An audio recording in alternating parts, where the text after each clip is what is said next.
On this episode of Road Trip Masters, we cruise into a town nestled on the banks of the mighty Potomac River and visit a battlefield that has the reputation as being the bloodiest day in American history. We'll fire up the grill, the turning of the beef, and pop some popcorn gourmet style. Like a magical 1-2 knockout punch, buddy. And explore this town's haunted and historical past. Oh man, we gotta get out of here. So sit back, relax, and let us do the driving right here on Road Trip Masters. I'm Nick Kessler. And I'm Brian Fulmer. We're teachers that have a passion for travel. Cruising the highways and byways in our 1968 drop-top caddy. We discover the places and people that make this nation great. We are Road Trip Masters. On this week's episode, Brian and I cruise into Shepherdstown, West Virginia. Founded in 1762 and originally named Mecklenburg, Shepherdstown is located in Jefferson County and is home to Shepherd University, known as the most haunted town in America. This place also has heavy roots in the American Civil War. So we kick this road trip off right by checking into the Bavarian Inn Resort and Brewing Company, a place that offers European style and elegance, located right on the banks of the Potomac River. All right, Christian, here we are. Bavarian Inn, Shepherdstown, West Virginia. But what are Germans doing in West Virginia? Can you tell me the history? Sure. So for our family, it actually dates back to 1977. My father's originally from Germany, and he came over on the boat. So the building itself dates back to the 1930s. And so when my parents arrived, that's all that was here. Mom and Dad wanted to have a German restaurant. Mom was the waitress. Dad was the chef in the kitchen, which is a modified 2-car garage. We have 110 employees, 72 hotel rooms, a brewery, 3 restaurants. So it's grown quite a bit in the 40-something years we've been doing this. You have these iconic turrets on some of the buildings. So when we started building hotel accommodations, we really wanted it to be reminiscent of Bavaria. So we met with a local designer, and at the bar here in the restaurant, he took out a cocktail napkin and sketched this first building that looked exactly like a cottage in Bavaria. So here at the Bavarian Inn, you can stay in something that looks like you've taken a plane to Europe. So when I'm coming here to the Bavarian Inn, what can I expect when I check into the rooms? So first thing you'll see is you'll see an Osm. The what? You'll see an Osm. One of us will be here to greet you most likely, open your wine and talk to you while you're here with us. The rooms themselves are also quite unique. One is what we call our Manor View room, which faces towards the Greystone Mansion, and the other, which are the Riverview rooms. So those rooms all have private balconies overlooking the river. Set your alarm, because at 6:30 in the morning, it is the best sunrise you'll see off those private balconies. You got a brewery on premise. We thought, we're German. Germans, beer, let's make beer. Features our beer, and it also features a casual menu of everything from burgers to crab stuffed pretzels. Another amenity that I absolutely love is that infinity pool. Infinity 101 pool and bar. And it's special because it overlooks the Potomac. Grab a lounge chair, take a dip when you feel like it, and as we say, sip and dip along the Potomac River. Christian, being German myself, we're looking forward to checking in here, enjoying our stay, and we got German cooking, German brewery, German atmosphere. Thank you so much. Pleasure. Welcome to Shepherdstown. All right. After checking into our Bavarian chalets, it was time to head out and grab a bite to eat. That's when we came across the Mecklenburg Inn, or as the locals call it, the Meck, an English-style pub where people can come in, relax, and dine in an outdoor garden oasis that is second to none. And that's when Brian caught up with Bee, the queen of the kitchen, who rules her high, one dish at a time. Mecklenburg Inn, back in the kitchen with the Queen Bee. Bee, the buzz of the town says you have something special for us. Today, I'm gonna show you how to cook a Mecklenburg. So this is a fresh all-beef patty, which I hand-pattied. About how long on the grill? Maybe 4 minutes each side. What are you seasoning with? Just salt and pepper. So you don't put the salt and pepper in the patty when you're forming the ball, you put it right on the grill. Correct.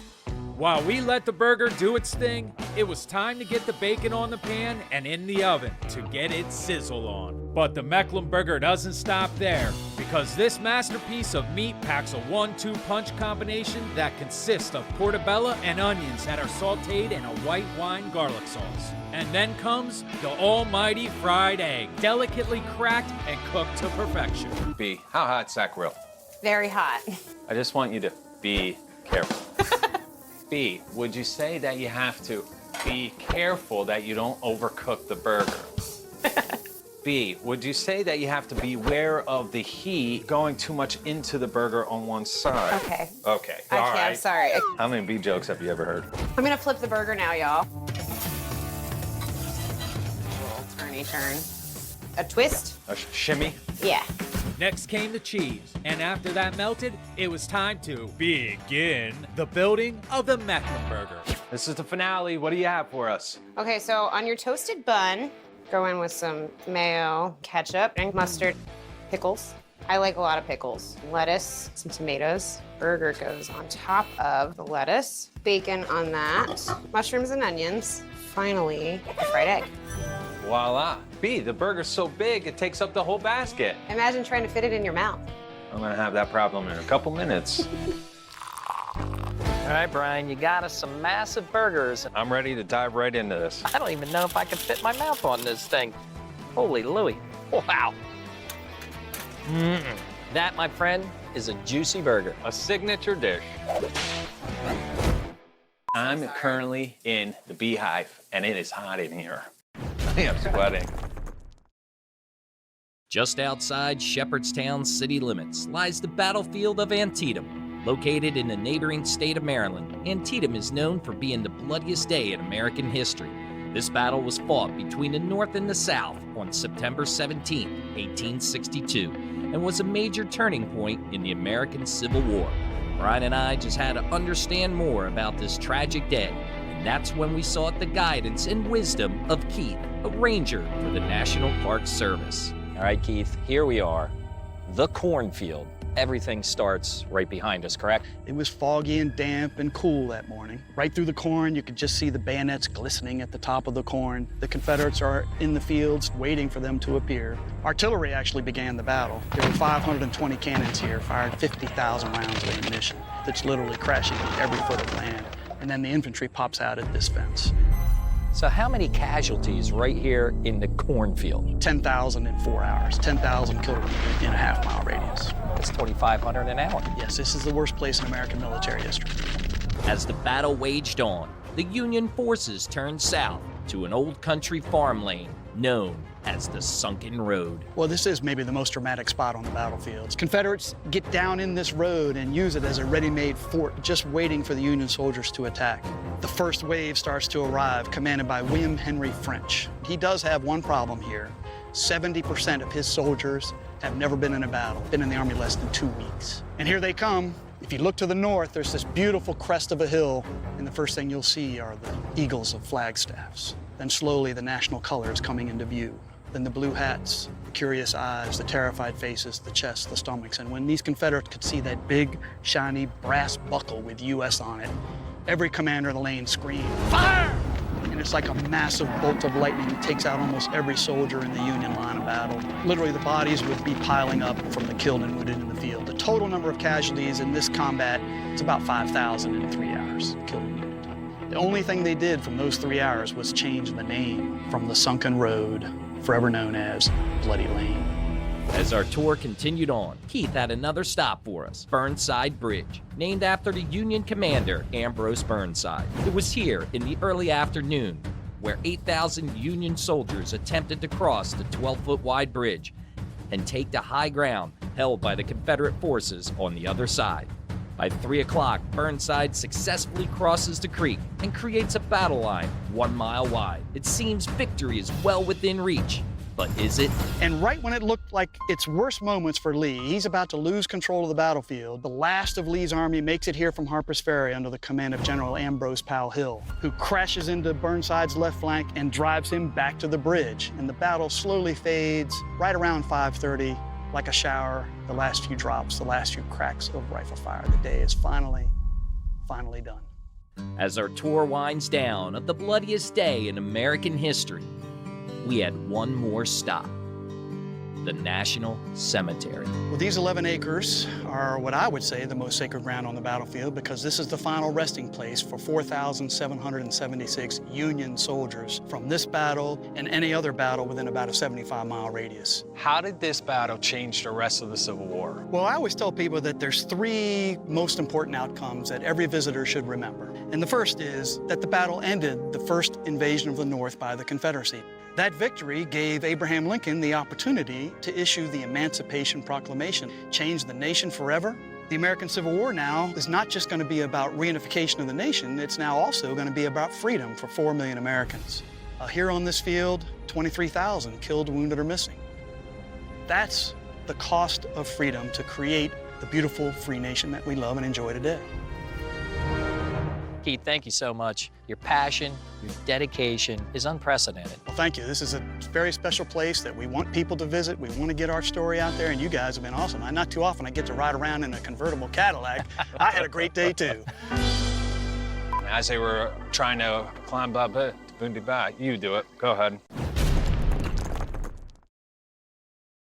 Shepherdstown is filled with history, so it was only befitting that we pay a visit to the historic Shepherdstown Museum, formerly known as the Entler Hotel. This museum's main mission is to preserve and display artifacts, furniture, and historic documents that might otherwise have been lost. But we were here to find out about some rooms that are special to this museum, and each have their own unique story to tell.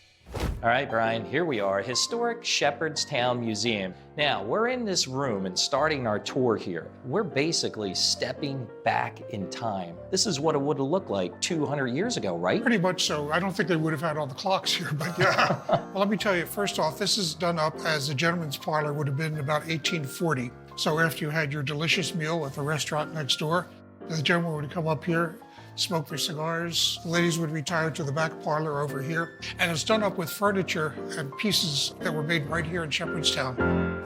So, John, we got some other special places upstairs, right? We sure do. Let's go.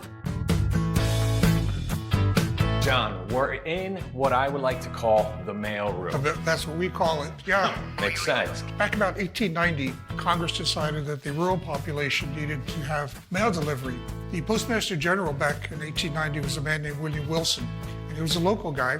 So the farmers would ask him, well, does this mean you're going to actually deliver mail to our door? He said, well, no, I can't really do that because some of your lanes to your houses are a mile long or 2 miles long. But tell you what, if you put a box at the end of your lane, I'll have my guys put the mail in the box. The rest is history. But there was one room left to see, a room that has a haunted past and a tale of tragedy that dates back to 1809. The one thing I noticed right when I walked in to this room was the temperature is a lot cooler than the rest of the museum. That's right. This is the coldest room in the building. And a lot of people have said that this room is probably haunted. John continued to tell us how a man named Peyton Bull Smith got into a fight with his classmate, Joseph Holmes. To settle the argument, they had a duel, where Holmes shot Smith. Smith was brought back to this room where he died. As John told us more, something unexplainable happened. And Peyton Smith was supposedly the better shot. It is not known, or some discrepancies as to whether he actually took a shot or not. All of a sudden, the audio cut. What's that? Let's get that line one more time. So we tried again. But it's really not known whether he actually took the shot or not. But Holmes did fire, wounded. Again, the audio from John's mic was interrupted. What's the matter? It keeps cutting out when you say that. Just start back from the top there about Okay, what was... where you don't know if you took the shot or not. Too quickly? Something with the audio. Because you're in the ghost room. So we gave it one last try to tell the story of whether Smith fired a shot. It's said that Peyton Bull Smith was the better shot, but it's really not known. For the third time, the audio cut. I literally just heard another voice. Swear to God. We paused and listened back, and we couldn't believe our ears. Here's the playback. It's said that Peyton Bull Smith was the better shot, but it's really not known. I'm ready to head on out. All right, John. Thank you so much. I'm going to summarize this museum. Small, but packs a mighty punch. It's great. We think so. Thanks for coming. Thank you, Glad to Tom. have you guys here. For such a small town, this place has history literally on every street corner, and one can easily become overwhelmed, but we weren't going to let that happen to us. So we hired an expert, a man who lives, eats, and breathes Shepherdstown history, Jim Surkamp, where we met him at a one-of-a-kind dwelling made for some tiny people. Jim, thanks for joining us. Thank you. It's fun. We got this little house right behind us. Can you tell us a little bit about it? You got to think of a big idea, one little big idea, which is you learn by doing, which was believed by John Dewey, the philosopher, back in the 1920s. In 1928, the woman who had this built wrote him, and she said, I'm going to grab 19 student teachers and a dozen 5th and 6th graders, and we're going to build a miniature farmstead right here to prove your point. Is it furnished? Completely. The local ladies made the carpets inside. D.C. Thomas made the miniature chairs and everything, and there's pots and pans, and I call them hobbit pots. So the whole little house was an experiment to get kids hands-on. They learned how to mix cement. A true community effort. This is so Shepherdstown. After the Battle of Antietam, Shepherdstown was used by the Confederate Army as a place to tend and care for their wounded and dying soldiers. Almost every building was converted into makeshift hospitals, and the stories of the battle between life and death are endless. Jim, tell us a little bit about what we got behind us. Well, this was called Mulder's Hall back then by someone named Mulder. Upstairs, that was the official sort of Confederate surgeon's headquarters for amputations. And Dr. Alexander Tinsley, he was amputating one after another and one after another, and he had no choice but to toss them out that window to avoid slipping on one. In the 1950s, after everybody thought that was nonsense, they're fixing the sidewalk and limb bones appear. Oh. They had no place to put arms, legs, and out the window There we was go. very little anesthetic for them. It was just strong whiskey. Our last stop with Jim was at Elmwood Cemetery, the final resting place for many of the Confederate soldiers, where Jim had 2 more stories to tell. What you have here is men who died in Shepherdstown during the Battle of Antietam. All of these were men of the Confederate Army. You see some that say unknown. The unknown have 2, maybe 3 unidentified people. Then Jim told us a story about a soldier named R.W. Willis, who was buried here. After the Battle of Antietam, Willis was being cared for at a civilian house close by. Concerned and in the dark, his parents wrote to find out his condition. It read, I beg you to inform us by telegram or otherwise the condition of our son, being that his mother would be able to come see him. He had already died of typhoid and wounds. It sounds like one tragic story after another. It's certainly written into our DNA of our country, but life goes on. Jim, thank you so much. Your knowledge is indispensable. Absolutely. Jim is a wealth of information. Thank you so much. 1, 2, 3, go. Oh, nice. Yeah. Located in the heart of Shepherdstown, exists a place that is committed to taking the power of the pop to a whole new level, where the kernel reigns supreme and the flavors are bountiful. Ladies and gentlemen, may I present to you the Mountaineer Popcorn Company. Aaron, how do you come up with all the different flavors of popcorn? We started writing down flavors that we thought were cool and unique and fun and everyone's favorites. Our staff, they create things, and it really comes down to what the customers want. Well, Brian, I think there's only one thing left to do. Okay, what am I doing here? Go ahead and fill it to the top, Brian. Keep going. You got schooled already. Next, the kernels went into the giant hopper, which heats them up in oil, and we waited for the show to begin. It'll start coming out. All the kernels, those are considered the old maids, and they'll just go right through these holes. Aaron, I'm starting to hear the popping. Here we go. Oh, that's exciting. Yeah. Look at that. It's bountiful. It's masterful. It's like a waterfall of popcorn. We're gonna go ahead and dump that. Oh, yeah. And let's get rid of these old maids. All right. Get rid of everything you can. Just keep going back and forth. Have you ever made popcorn before? Yep, in the microwave. Phase 1 was complete. Into a 10-gallon bucket went the popcorn, and off to the next machine went all of us. What is this machine here? This is our cooker. So all of our popcorn that have a hard shell will be made here. Today we're gonna make Krabby Caramel. Sounds good to me. And we're gonna start with some brown sugar. Can I dump it right in? Brian, there's a little step stool if you need it. Nope, I got it. Next went the caramel mix, oil, and lastly, some high-quality H2O. Nick finally did something and helped me with the lid. Then I turned on the motor to get our cook on. Is this where we just stand and look at each other? All right, I guess we're up to temperature. What does it need to be? It needs to be 280. All right, Let's just make sure you got 280. 97.5, we're right there. Got it. 280, yep. Finally, the popcorn went into the flavor to bring it all home, and I was lost for words. Where you can start smelling the buttery, delectable, caramel, beautiful, fragrant flowers, aroma. Put the Old Bay seasoning in there. Here comes your creation. And boom, we were done. Old Bay caramel popcorn. That is addicting. That's an excellent job, Yeah. buddy. All right, Aaron, Mountaineer Popcorn, a true treasure here in Shepherdstown, and we get to go home bearing gifts, don't we, Brian? I guess there's only one thing left to do, and that's just pop on out of here and enjoy our little delectable nuggets. Mountaineer Popcorn was well worth the stop and provided Brian and I with the proper road trip snack for the way home. So buckle up and grab the wheel and get lost in an area worth discovering. Until next time, I'm Nick Kessler. And I'm Brian Fulmer. Stay curious, my friends. Safe travels.